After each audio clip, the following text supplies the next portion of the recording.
Então, bom dia, né? Espero que a gente possa ter uma semana de muita tranquilidade, de bom ânimo, apesar de tudo, e de saúde, né? Não só para a gente, mas para as nossas famílias, amigos, professores.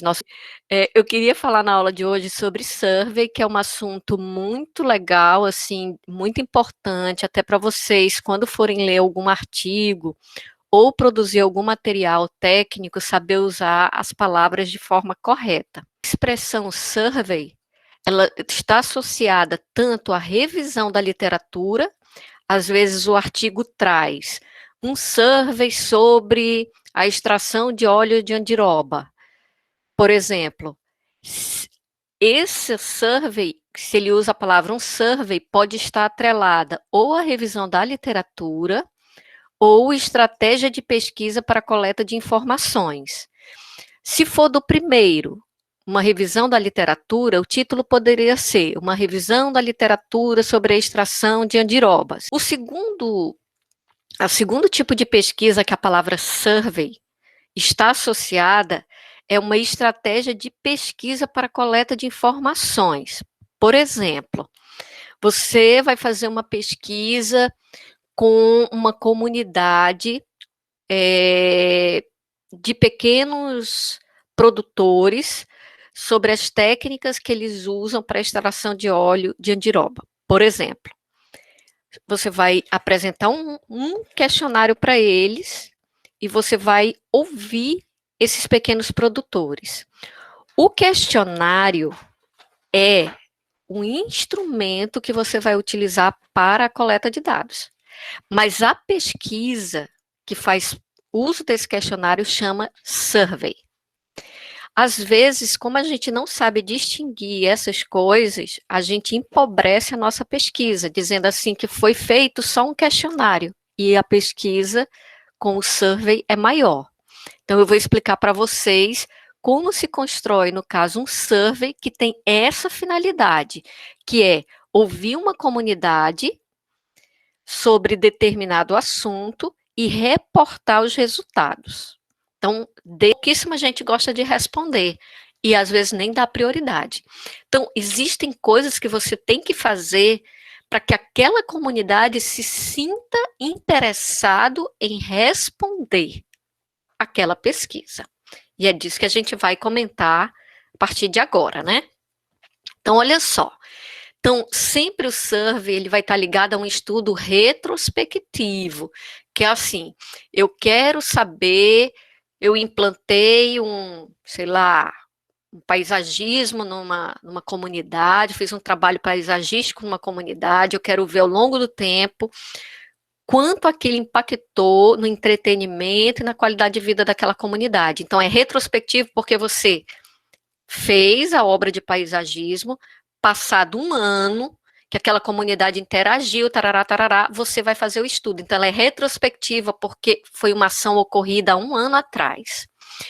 Então, ela não é só qualitativa nem só quantitativa. Em geral, ela é os dois.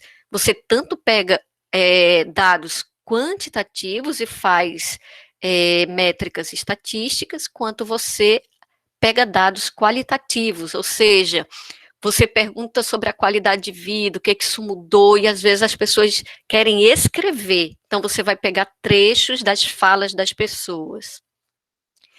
Possui controle limitado. O que significa dizer isso, gente?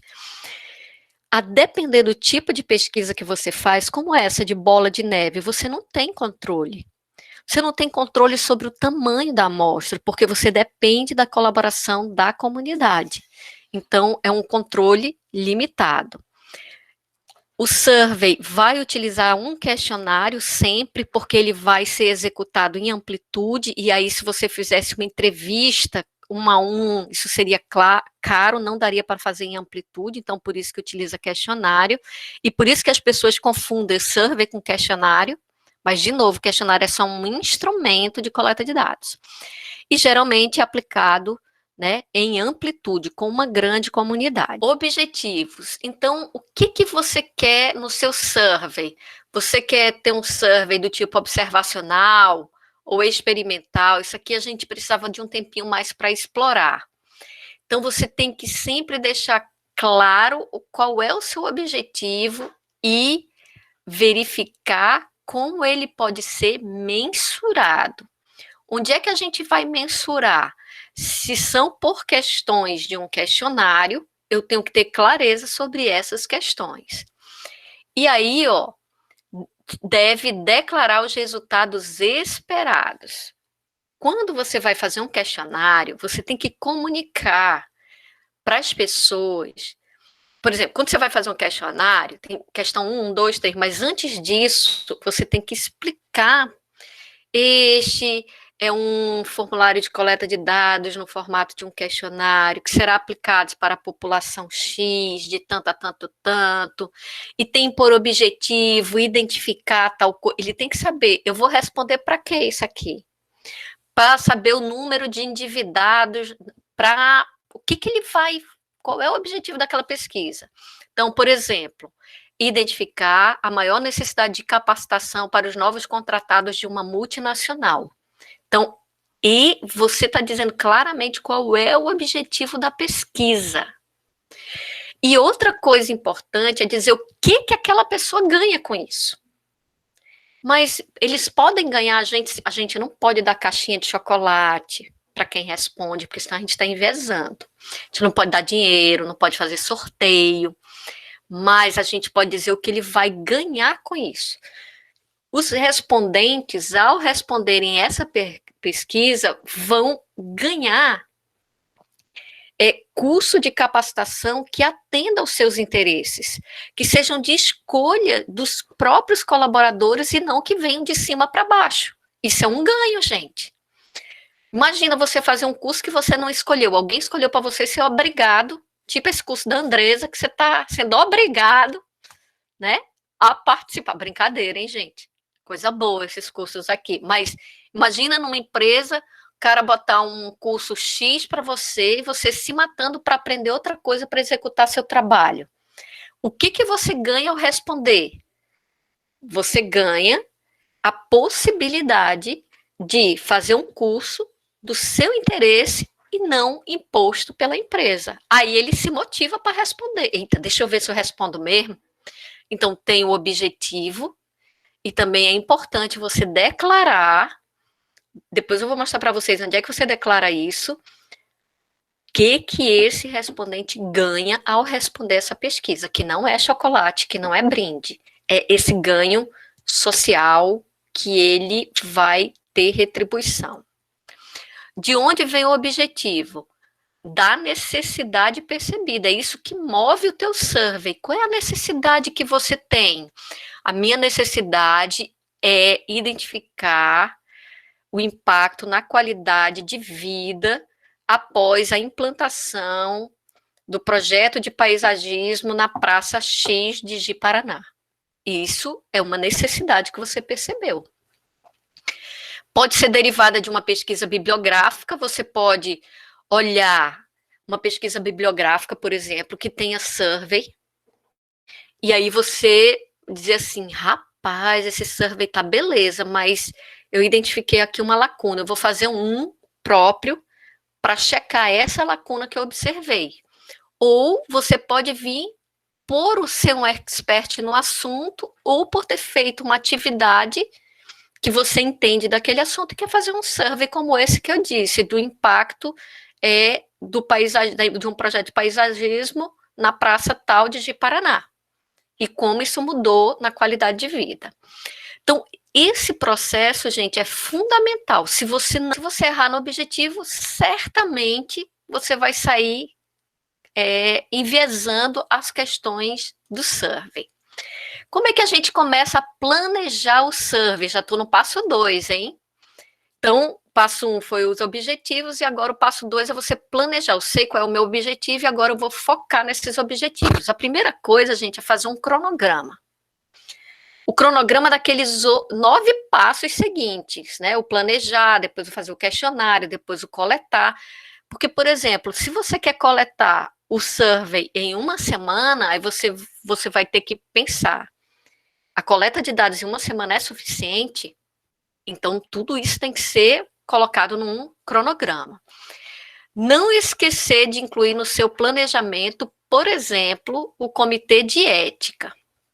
Gente, isso tem sido cada vez mais cobrado nas pesquisas científicas, que se você vai fazer esse da praça, por exemplo, do paisagismo, você não vai coletar sangue, não vai coletar nada, você vai coletar opiniões.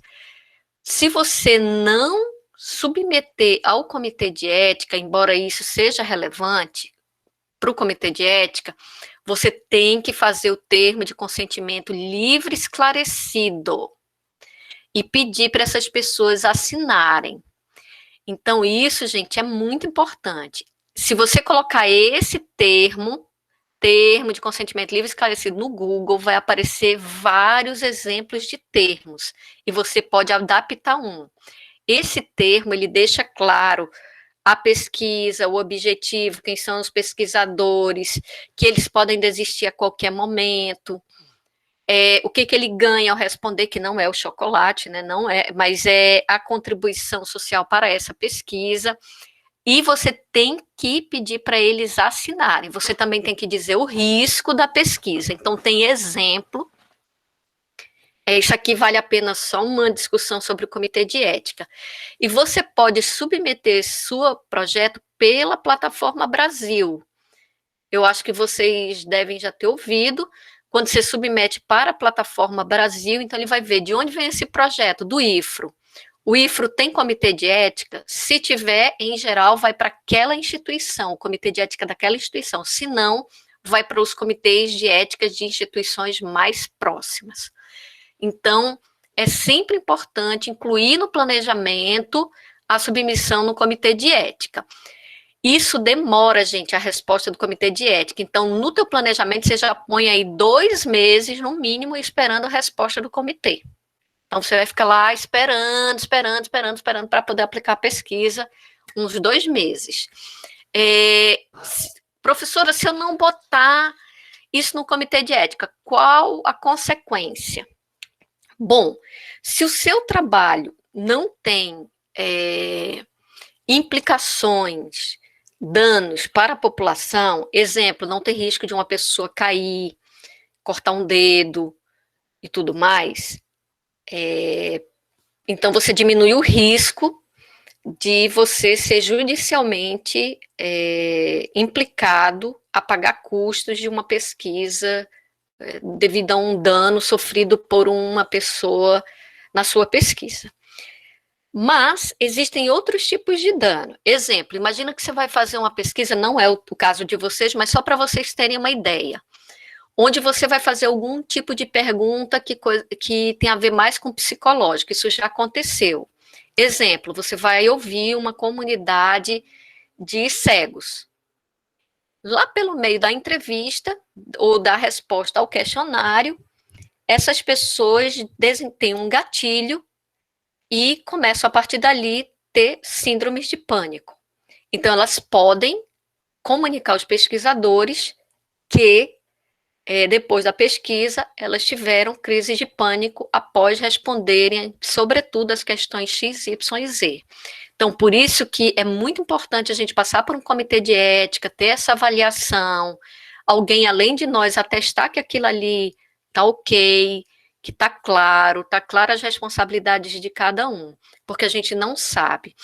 Um belo dia, gente, a gente foi fazer uma pesquisa, só para vocês terem ideia, e os alunos era com alunos da área de meio ambiente, eles iam ter um curso, e no final eles iam atestar sobre a qualidade daquele curso. Então, eles iam receber o curso de graça, um curso de alto nível, que era análise e interpretação de imagens de radar, que é um curso caríssimo, e a gente estava dando de graça, levando-os para o nosso laboratório, eles não tinham gasto com máquina, com nada. E eles foram assinar o TCLE. Lá no TCLE estava dizendo assim, que não havia risco ao pesquisador, ao pesquisado. Ele ia ter um curso de tantas horas, ia receber certificado, todo o material era gratuito, tudinho dizia, e que não tenha risco. Minha gente, vocês não sabem o que aconteceu. Na hora que o participante senta na cadeira do laboratório, a cadeira estava com o assento solto e ele escorregou. Na hora ele brincou. Pô, vocês falaram que eu não ia ter risco. Você já imaginou se esse menino quebra uma perna? Quebra um braço? Nós estávamos lenhados, porque nós teríamos que custear todo o tratamento, porque ele se acidentou no local da pesquisa, sob nossa responsabilidade. Então, essa é uma coisa bem. A gente riu e tal, mas ficou nervoso. Riu não foi de alegria, não, foi de nervoso, vice. Mas são coisas que acontecem, que eu estou passando aqui para vocês, deu tudo certo. Mas uma coisa eu aprendi agora: não basta só olhar as máquinas. Você tem que olhar todas as cadeiras, puxar, olhar os encostos, né, a mesa, para ver se não vai cair nada. Foi realmente a gente checou tudo de máquina, de projetor, de software, e esqueceu de olhar cadeira por cadeira, assento por assento. Custo do transporte. Ah, mas vai ser o meu mesmo. Ponha lá o custo. É você que vai custear, mas tem um custo. Qual é o custo da impressão dos questionários? De colocar aquilo no envelope, de ter um kit lá com caneta preta, do jeito que você quer para o respondente, às vezes mais de uma, que se ele perder uma, ter outra. Então, você tem que ter esses elementos na mão para você ir deixar, e depois você ir buscar o questionário. Em geral, se você vai aplicar 100 questionários, por exemplo, você não pode só ter 100 cópias, porque e se for rasurado?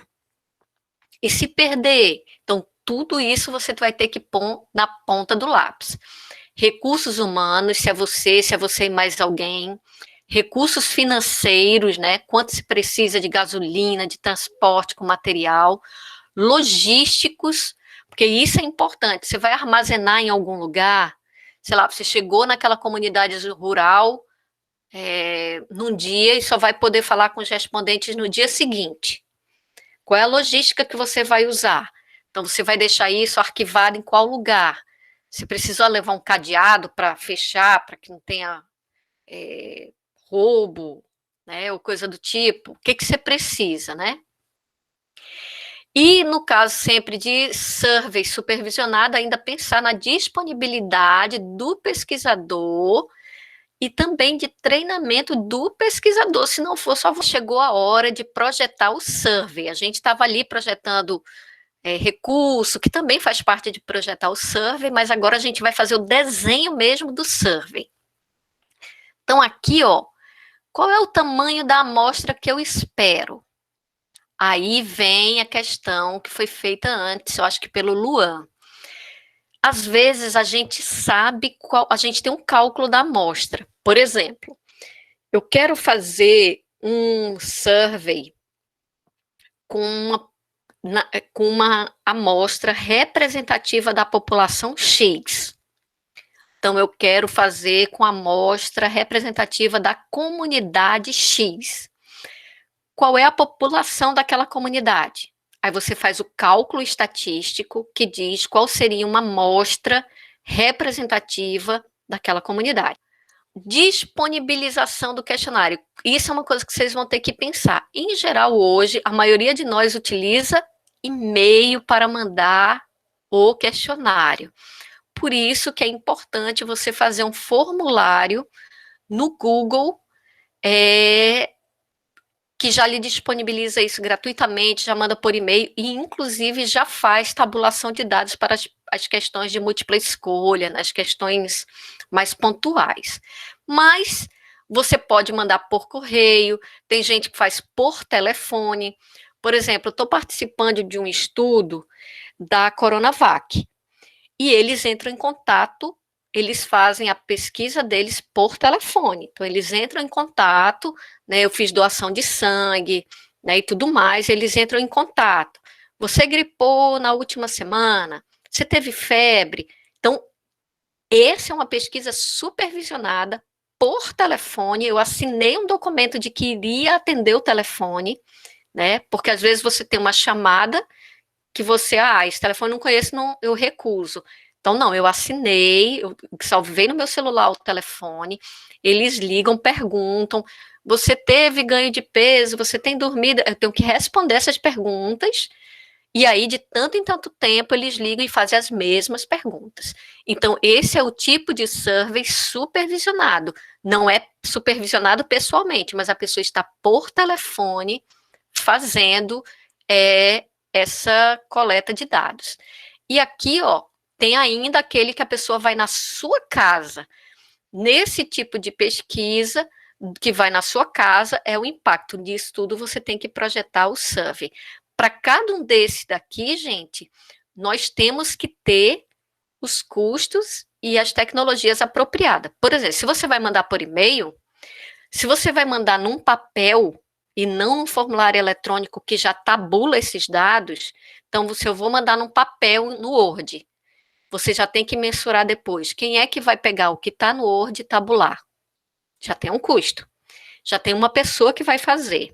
Se é num formulário, você já ganhou isso. Se vai por correio, quem é que paga? Quem é que vai no correio?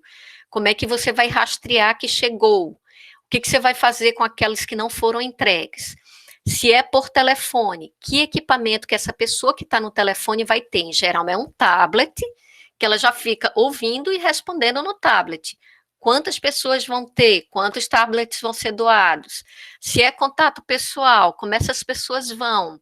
Os equipamentos de proteção em tempos de pandemia, o transporte. Então, tudo isso tem a ver com o projeto do survey. Então, vamos aqui começar aqui com o item do preparar o questionário, que é a parte mais difícil, gente. A gente preparar um questionário sério, um instrumento do teu survey não pode ser preparado na semana, não vai ser. Não adianta, não vai ser. Porque o questionário, ele pode enviesar a pesquisa, e um viés da pesquisa é muito grave. Então, por exemplo, imagina alguém enviesar um resultado de uma pesquisa sobre pandemia. É gravíssimo, pode custar a vida de outras pessoas.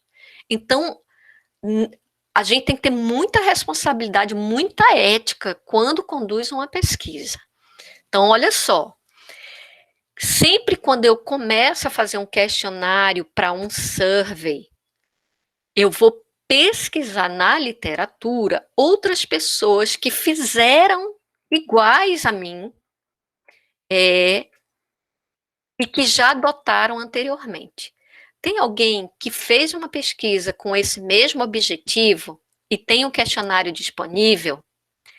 Se tiver, eu vou olhar para esse questionário e aí eu vou decidir duas coisas.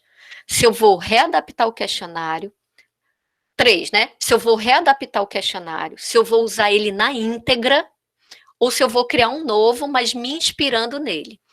Se o método de coleta é diferente, então o cara utilizou um método de coleta por telefone, por exemplo, e você não quer, o dele foi por telefone supervisionado, e você quer que seja por e-mail, você tem que ver como é que você vai adaptar isso. Então, são coisas que você tem que pensar. E se pode comparar os resultados. Isso aqui é uma coisa bem legal, que é assim, ó, fulaninho fez essa pesquisa em São Paulo, numa cidade do interior de São Paulo, na década de 90. Você vai aplicar igual aquele questionário, aquele instrumento de coleta para o seu survey em uma cidade da região norte, nessa década agora, 2020 e tal. Você pode comparar. Olha, quais são, você faz os resultados e diz, essa mesma pesquisa foi realizada numa cidade em São Paulo na década de 90. Socialmente, olha o que mudou. Isso tem a ver com a cultura de São Paulo, isso tem a ver com a cultura na região norte. Então, você pode fazer também no seu trabalho uma comparação dos resultados. Isso é uma coisa bem interessante. E é importante ver se a pessoa fez um teste piloto, se você tem como repetir o teste piloto. O que é um teste piloto, gente? É assim, ó. O teste piloto é aquele teste que você não vai usar o resultado dos Vera, mas você faz para testar todo o protocolo da sua pesquisa. Então, você fez o questionário, vou aplicar um teste piloto com uma amostra similar à minha amostra. Então, eu vou aqui sortear Paulo, João, não sei quem, 10 pessoas para fazer o teste piloto. Selecionei. Eu não posso mais pegar essa amostra e usar e voltar o nomezinho para sortear de novo. Eu já queimei esses nomes. Eles só vão fazer parte do piloto. Eu aplico o protocolo. Então, se foi enviado por e-mail, eu envio por e-mail. Se é por telefone supervisionado, é por telefone supervisionado. Eu vou fazer igualzinho como se fosse dos Vera, para eu testar tudo. Testar se as pessoas entenderam o questionário, o tempo. Se eu disse que o tempo que eles iriam levar era 10 minutos e todos eles levaram 30, então eu estimei o tempo errado. Hoje você tem que dizer quanto tempo aquelas pessoas usam para responder seu questionário. Então, o piloto, ele lhe ajuda a validar o seu instrumento de pesquisa, o seu protocolo de pesquisa. Então, por exemplo, se você treinou a pessoa que estava no telefone, 2 pessoas estavam fazendo supervisionado por telefone, essas pessoas vão te reportar. Puxa, professora Andresa, eu tive dúvida na hora que eu atendi um dos respondentes, eu respondi isso, mas eu não me senti seguro. Então, você vai treinar melhor para quando for dos Vera, essa pessoa se sentir totalmente segura para a pesquisa. Quando você faz um estudo piloto, na hora de reportar seus dados, você tem que dizer que fez o estudo piloto, que tempo durou, quem foram as pessoas escolhidas, não é o nome, é que aquela amostra tinha a mesma característica da população-alvo. E você vai dizer o que foi indicado no estudo piloto e como foi corrigido, e só depois que você aplicou dos Vera. Então, é uma coisa muito massa para você pegar todos os erros e quando for executado dos Vera, você não ter mais problemas. Então, olha só, isso é uma coisa que a gente tem que pensar se você conseguir na literatura um instrumento de coleta de dados que você quer utilizar. Sempre se vai utilizar na íntegra ou adaptar um instrumento. Então, olha só, quais são as questões quando você vai estar preparando um questionário que você tem que começar a pensar? Quem é seu público-alvo? Então, se o seu público-alvo é a comunidade que frequenta a praça, você tem que ir lá na praça, observar direitinho quem são as pessoas que frequentam aquela praça. Então, é a vovó, é o pai, são as crianças. Então, você tem que ver quem é que mais frequenta. Se você quer pegar todo o público, o pai e a vovó, você vai ter que pensar em questões que sejam facilmente respondidas, tanto pelo pai, que pode ter um grau de instrução, quanto pela vovó. Quando vocês forem criar uma questão, pergunta, eu vou usar essa resposta para responder o quê? Se você não for usar para nada, possivelmente essa vai ser anulada do seu questionário, tá? Sempre vamos ter que mostrar para o respondente quanto tempo ele vai ter para responder. Então, por exemplo, se um questionário tem 10 perguntas e você respondeu consciente, com calma, em 3 minutos, aí você pede para o teu grupo piloto lá responder. E em média você tira a média do grupo. Peguei 10 pessoas no meu grupo piloto e em média responderam em 4 minutos. Você diz, em média você responderá o questionário em 4 minutos. Por que a pessoa precisa saber disso? Porque ela precisa saber antecipadamente qual o tempo de vida dela dedicado para aquilo. E isso vai fazer com que ela saiba se vai responder agora ou se vai responder no momento mais apropriado. Então, por exemplo, o censo ele demora de 1 a 2 horas para ser respondido. Imagina isso. Mas ele é feito somente a cada 10 anos. Então, esse é um tipo de pesquisa que é demorada? É. Mas ele vai ser feito somente a cada 10 anos. E a importância dele é absurda, né? Porque ele vai falar de DH, de tudo da população brasileira, né? Da expectativa de vida, do índice de pobreza. Então, ele tem uma relevância social que faz você sentar ali por 1 a 2 horas para falar. Respondentes cansam e podem responder as últimas perguntas de forma pouco criteriosa. Isso é uma coisa importante. Se o teu questionário é muito longo, o cara começa bem tranquilo, depois ele vai ficando sem condições de responder, já abusado, e responde de qualquer jeito. Isso, um questionário longo pode, por si só, inserir um viés na pesquisa, que é cansar o respondente. Por isso que é sempre bom fazer um piloto para determinar mais realisticamente o tempo que o respondente gastará para responder o questionário, e não só se as questões são claras, se elas não são ambíguas, se o cara teve todas as informações que precisava para responder, qual o sentimento que ele teve, se foi cansativo, se não foi cansativo, e por aí vai. Tudo isso o piloto ajuda. Coisas para se evitar, questões iniciando na negativa. Não é verdade que, o cara já se confunde, meu Deus, não é verdade que, como é que é isso? Então, isso aqui é uma regrinha, né? Cuidado com a formatação, deixe o mais legível quanto possível. Gente, se você entrega um formulário de questionário mal formatado, com letras pequenas, uma linha com espaço simples em cima da outra, muitas questões, aquilo ali já e muitas vezes as pessoas fazem isso para economizar. Ai, professor, eu fiz isso porque já tem 2 folhas, eu ia fazer 100 e eu ia ter que gastar 200 folhas de papel de impressão. Meu amigo, isso tem que estar, isso é um problema do pesquisador, não é do respondente. O respondente tem que pegar tão legível quanto possível, tão aprazível quanto possível, senão você não vai ter resposta. Se o formulário for eletrônico, pensar direitinho nas questões, na ordem das questões, se vai ter descrição de apoio. Então, tudo isso tem que ser pensado. Sempre esclarecer na próprio questionário qual é a motivação da pesquisa e qual a importância dele participar da pesquisa. Então, agora eu quero validar antes de entregar o instrumento. Uma das formas é fazer um estudo piloto. Existem outras formas. Uma forma é essa. Vamos supor que você não tenha um estudo piloto. O que é o estudo piloto?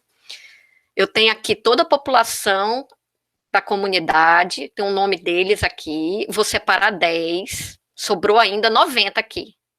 Vou separar 10 para fazer parte do meu estudo piloto. Esses 10 eu vou depois jogar fora, não posso mais tirar eles de novo para fazer dos Vera. Vou aplicar o meu instrumento para eles e vou medir tudo que eles vão fazer, o tempo que eles levaram para responder, se tiveram dúvidas, se estava claro tudo, eu vou fazer tudo como manda o figurino, igual como se fosse fazer dos Vera, igualzinho. Se eu vou entregar em papel, eu vou entregar em papel, se eu vou entregar por e-mail, eu vou entregar por e-mail, eu vou fazer tudo como se fosse de verdade. Só que esses dados não vão servir dos Vera na pesquisa, vão servir apenas para me dar uma ideia de validação do meu instrumento. O que eu preciso melhorar antes de aplicar de verdade para a minha amostra. Existe outra forma? Existe. Vamos supor que você tem um grupo de amostra de cegos e surdos que você precisa, só que você só tem 10. E é toda a população que você tem. Se você tirar para fazer o piloto, danou-se, não vai ter mais. Então, você abre mão de fazer esse estudo piloto com a amostra e você faz uma avaliação por pares. O que é isso? Você pega pesquisadores que entendam de pesquisa do tipo survey, entra em contato com eles, monta um comitê que a gente chama de comitê ad hoc, manda o formulário para eles e eles vão analisar se as questões estão bem feitas, se as questões são claras quanto aos objetivos, se elas estão na ordem correta, se as escalas estão corretas. Então, elas vão mostrar tudo, né? Se elas teve alguma dificuldade com a leitura, com não sei o que, vão dar sugestões de melhoria. Só que ela não é uma representação daquela população, mas ainda assim você validou um instrumento com um comitê ad hoc. Quem pode ser esse comitê ad hoc? Professores, pesquisadores, então pessoas que entendam de uma pesquisa desse nível, que possam avaliar. Na hora de reportar, você vai dizer: foi feita uma validação do instrumento por meio de um comitê ad hoc, com 10 professores e pesquisadores, tantos titulados desse jeito, tantos do outro. Eles levaram tanto tempo, receberam tanto material e devolveram essas sugestões que foram melhoradas nisso, disso e daquilo. Qual é a diferença? Aqui você, por esse comitê ad hoc, você não vai ter realmente a opinião de uma representatividade da amostra, porque eles são pesquisadores, mas você vai validar. E isso é o mais importante, validar um instrumento. Randômica é quando você não pode, a melhor forma é a randômica. Você não conhece, toda a tua população está ali que você pode escolher, você sorteia, ou por um método online de sorteio, ou no papelzinho, mas você sorteia, isso é randômico, você não sabe o que vem. Mas ali vai estar a representatividade daquelas pessoas. Mas o pior caso é quando não é randômico. Você não tem como escolher randomicamente. Então, a população é difícil de identificar. Por exemplo, se você quer uma população de hackers ou crackers, né, na internet, você não sabe quem são eles. Então, você vai botar numa comunidade um pedido, gente, se você atua como hacker, não precisa se identificar, mas responda esse questionário.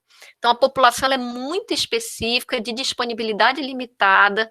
Por exemplo, se você tem altos executivos de multinacionais, é um grupo muito pequeno.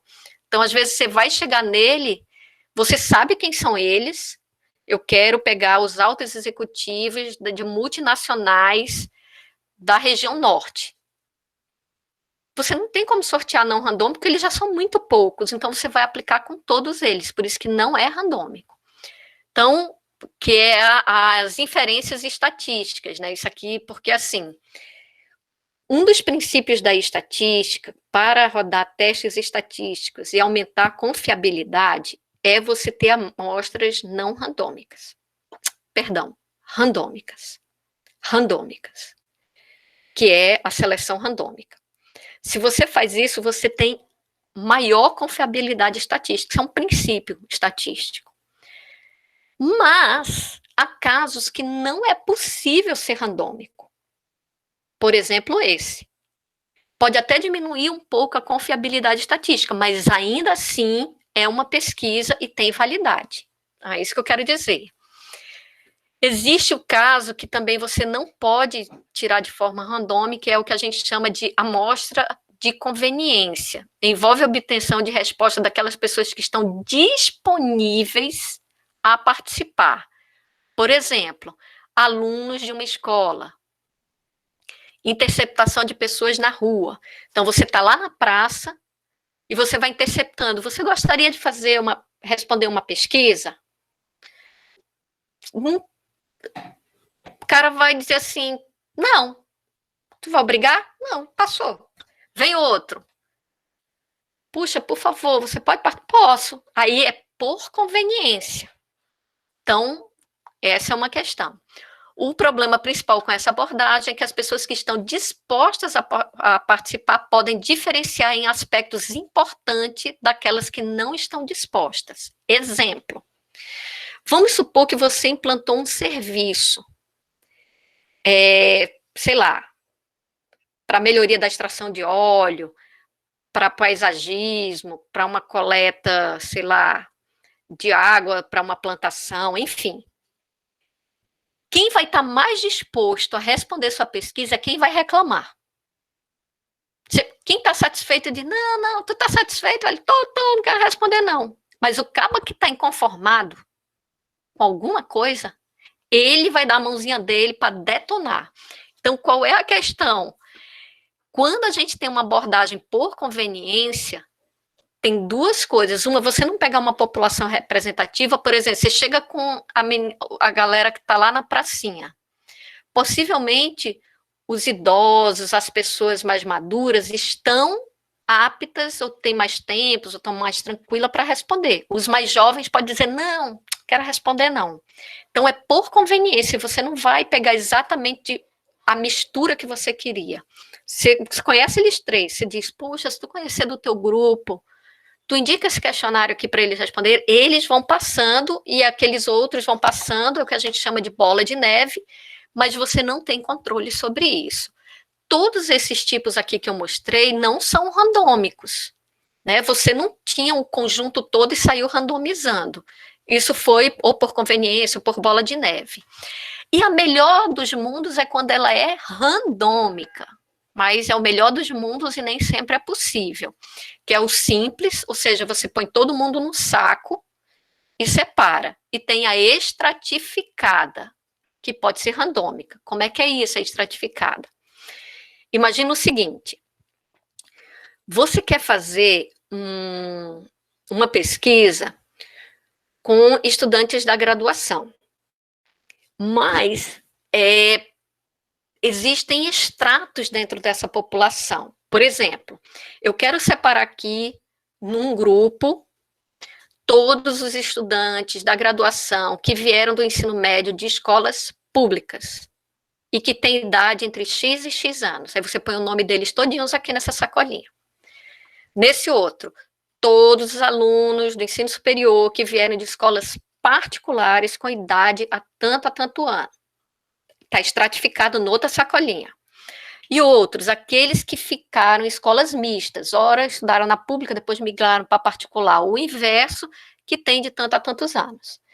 Então, aqui tem um conjunto, aqui tem outro conjunto, aqui tem outro conjunto.